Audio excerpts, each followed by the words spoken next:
दिल्ली देश की राजधानी, जहाँ एक और देश की राजनीति की धड़कन सुनाई देती है, वहीं दूसरी ओर नेताओं पर हो रहे हमले अब आम खबर बनते जा रहे हैं। चाहे बात हो दिल्ली की पूर्व मुख्यमंत्री अरविंद केजरीवाल पर हमले की या अब दिल्ली की मौजूदा मुख्यमंत्री रेखा गुप्ता पर हुए ताजा हमले की, हर बार एक ही सवाल उठता है कि आखिर दिल्ली में सुरक्षा व्यवस्था की जिम्मेदारी किसकी है। नेताओं की सुरक्षा के नाम पर हर बार दावे तो बड़े किए जाते हैं, लेकिन जब जमीनी हालात परखने की बारी आती है तो पुलिस और सुरक्षा एजेंसियों की लापरवाही खुलकर सामने आ जाती है। सबसे बड़ी चिंता की बात यह है कि जब देश के बड़े नेता ही सुरक्षित नहीं हैं, तो आम जनता की सुरक्षा पर भरोसा कैसे कायम रखा जाए। ये सिर्फ एक राजनीतिक सवाल नहीं बल्कि प्रशासनिक सतर्कता का टेस्ट भी है, जिसमें बार बार चूक हो रही है। दरअसल दिल्ली देश की राजधानी, जहाँ से पूरे भारत की राजनीति की दिशा तय होती है, लेकिन अब इसी दिल्ली से बेहद डराने वाली खबर सामने आ रही है।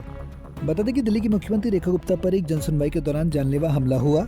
इससे पहले भी आम आदमी पार्टी के मुखिया और पूर्व मुख्यमंत्री अरविंद केजरीवाल पर भी सड़क चलते हमला और स्याही फेंके जाने की खबर सामने आई थी।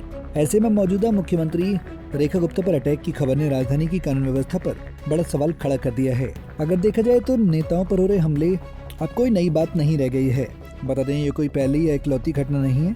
ऐसे में अब गंभीर सवाल उठता है कि जब मुख्यमंत्री ही सुरक्षित नहीं, तो आम जनता कैसे सुरक्षित होगी। देश में नेताओं को सुरक्षा देने के नाम पर हर साल करोड़ों रुपए खर्च होते हैं। लाल बत्ती की गाड़ियां, सायरन की आवाज, भारी सुरक्षा तैनाती, लेकिन जब वक्त आता है तो सुरक्षा की पूरी व्यवस्था नाकाम साबित होती है।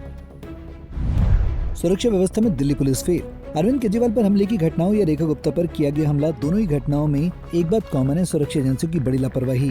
पहले हुए सीएम पर हमले के बाद न तो कोई ठोस कार्रवाई हुई और न ही कोई सुधार किया गया। रेखा गुप्ता पर हमले के बाद अब फिर से सभी सुरक्षा एजेंसियां सवालों के घेरे में आ गई हैं। अगर जब सड़कों पर नेता या सुरक्षित महसूस करें तो आम नागरिकों का भरोसा खुद ब खुद डगमगाने लगता है। अब सवाल उठता है कि क्या दिल्ली सिर्फ सत्ता की राजनीति का अखाड़ा बनकर रह गई है? क्या यहाँ अब कानून का खौफ खत्म हो चुका है? हर हमले के बाद सुरक्षा एजेंसियों का एक ही जवाब रहता है, हम जांच कर रहे हैं, कड़ी कार्रवाई की जाएगी, सुरक्षा बढ़ाई जाएगी। लेकिन हकीकत यह है कि ना तो जांच का कोई नतीजा निकलता है और न ही हालात में कोई बदलाव आता है। क्या दिल्ली पुलिस और सुरक्षा एजेंसियां तब जागेंगी जब कोई बड़ा हादसा हो जाएगा, या फिर ये घटनाएं सिर्फ राजनीतिक रोटियां सेकने का जरिया बनकर रह जाएंगी? रेखा गुप्ता पर हुए हमले की बीजेपी ने कड़ी निंदा की है। इसी कड़ी में दिल्ली बीजेपी अध्यक्ष वीरेंद्र सचदेवा ने कहा कि ये बेहद दुर्भाग्यपूर्ण है। एक महिला मुख्यमंत्री जो लगातार जनता के लिए काम कर रही है, उन पर इस तरह का हमला होना गंभीर चिंता का विषय है। लगातार जनता के बीच में रहती है, उस जनसुनवाई में अक्सर मुख्यमंत्री लोगों के पास जाके बात करते हैं, उसका उसने असर उठाया है, हाथ पकड़कर उनको खींचने की कोशिश की है। अब वो जांच पड़ताल हो जाए तो एक बार सामने आएगा। आगे के कार्यक्रम जारी रहेंगे। मैंने कहा हमारी बहन मुख्यमंत्री मेहनती है और बहादुर महिला है, आगे के कार्यक्रम जारी रहेंगे और जिस तरह से वो दिल्ली की सेवा कर रही है करती रहेंगे। डॉक्टर्स ने जांच कर ली है, वो ठीक है? डॉक्टर्स ने जांच की है, कुछ मेडिकल दी है, कुछ उन्होंने एडवाइस दी है, वो उसका वो ध्यान रखेंगे। अभी इस समय कुछ भी कहना मुझे नहीं लगता। एक बार सामने आने दीजिए, जांच होने दीजिए, उसके बाद बताएंगे। Thank you.